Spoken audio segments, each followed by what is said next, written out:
મેં છેક જાન્યુઆરીમાં 15 દિવસ પહેલાં મોકલી આપી કે અધિકારીઓ જુએ આમાં છે શું. ટેકનિકાલિટી બાબુઓ બધી કરે છે અને મંત્રીઓ બધા પોલિટિકલ એંગલ રાખે છે. એટલે સાચી મેરિટ્સ કોઈ જોતું જ નથી. સાચી મેરિટ્સ જુએ એટલા માટે અમે 22 પાના પહેલેથી આપી દીધા છે કે આમ કરો, અને એની અંદર બહુ 1% ફેર છે. ખાલી જેમાં ઘટાડો કરો ને જેમાં વધારો કરો એમાં 3% તો આ આવી જશે. ગુજરાત રાજ્યના 2025-26ના બજેટની રજૂઆત પહેલા એક મહત્વની ઘટના બની છે. ગુજરાત વૈચારિક આંદોલન નામના નાગરિક જૂથે રાજ્ય માટે વૈકલ્પિક બજેટ રજૂ કર્યું છે, જે ઘણી મહત્વપૂર્ણ ભલામણો અને સુધારાઓનો સમાવેશ કરે છે. શું છે આખો મામલો, તેની વિગતે વાત કરીએ આ વિડીયોમાં. નમસ્કાર, આપ જોઈ રહ્યા છો વાઇબ્સ ઓફ ઇન્ડિયા અને મારું નામ છે અફનાન. ગુજરાતના ભૂતપૂર્વ મુખ્યમંત્રી સુરેશ મહેતા જે આ આંદોલનના આગેવાન છે, તેમણે આ અંગે મહત્વપૂર્ણ નિવેદન આપ્યું છે.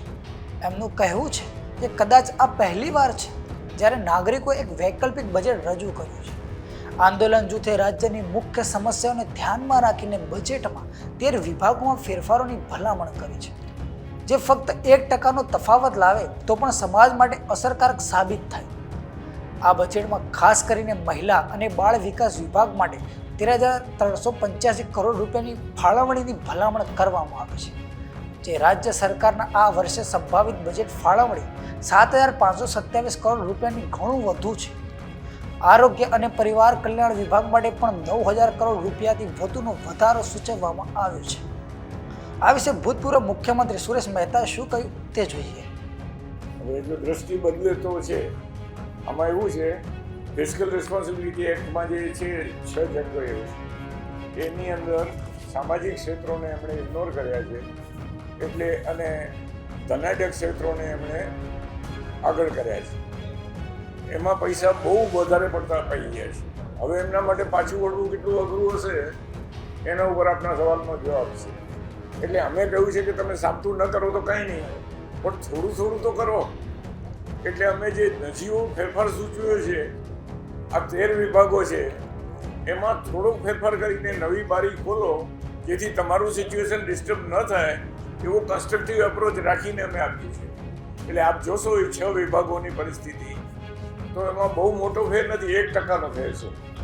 On the all last page 22 ઉપર છે કે અમે બતાવેલા બદલથી માત્ર 1%નો ફેર પડે છે, ને એમાં જો 370 થશે તો 3% વધી જશે. તો સામાજિક ક્ષેત્રો બધા ઉપડી આવશે અને મોટા ક્ષેત્રોને અસર પણ નહીં થાય, બહુ નાની અસર થશે. જો ડાપણ વાપરશે તો સ્વીકારવું પડે એવું છે, એના પાસે એના સિવાય છૂટતું નથી. જો ડાપણ નહીં વાપરે ને પોલિટિકલ એંગલ રાખશે તો જવાબ નહીં આપે. મેં છેક જાન્યુઆરીમાં 15 દિવસ પહેલાં મોકલી આપી કે અધિકારીઓ જુએ આમાં છે શું. ટેકનિકાલિટી બાબુઓ બધી કરે છે અને મંત્રીઓ બધા પોલિટિકલ એંગલ રાખે છે. એટલે સાચી મેરિટ્સ કોઈ જોતું જ નથી.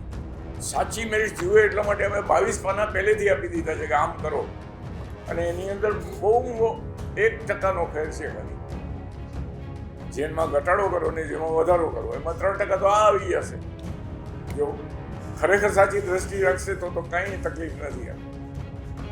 હવે આશા શબ્દો આપણે જે કહ્યું એ આંદોલને હવામાન ફેરફાર વિભાગના બજેટમાં મોટો કાપ મૂકવાની ભલામણ કરી છે. 2024-25માં આ વિભાગ માટે ફાળવાયેલ 1,163 કરોડ રૂપિયાની સરખામણીએ માત્ર 80 કરોડ રૂપિયા ફાળવવાની ભલામણ કરવામાં આવી છે. ઉદ્યોગ અને ખાણ વિભાગ માટે પણ બજેટ ઘટાડીને 5,453 કરોડ રૂપિયા કરવાની ભલામણ કરી છે. ગુજરાત વૈચારિક આંદોલન જૂથે આ વૈકલ્પિક બજેટ મુખ્યમંત્રી ભૂપેન્દ્ર પટેલ અને વિત્ત મંત્રી કાનુભાઈ દેસાઈને મોકલ્યું છે. જોકે હજુ સુધી સરકાર તરફથી કોઈ સત્તાવાર પ્રતિક્રિયા મળી નથી. શું રાજ્ય સરકાર આ સજેશન પર વિચાર કરશે કે પરંપરાગત બજેટ જ અમલમાં આવશે? આ વિશે તમારું શું કહેવું છે? અમને કોમેન્ટ કરીને જણાવજો અને જોતા રહો વાઇબ્સ ઓફ ઇન્ડિયા. આભાર.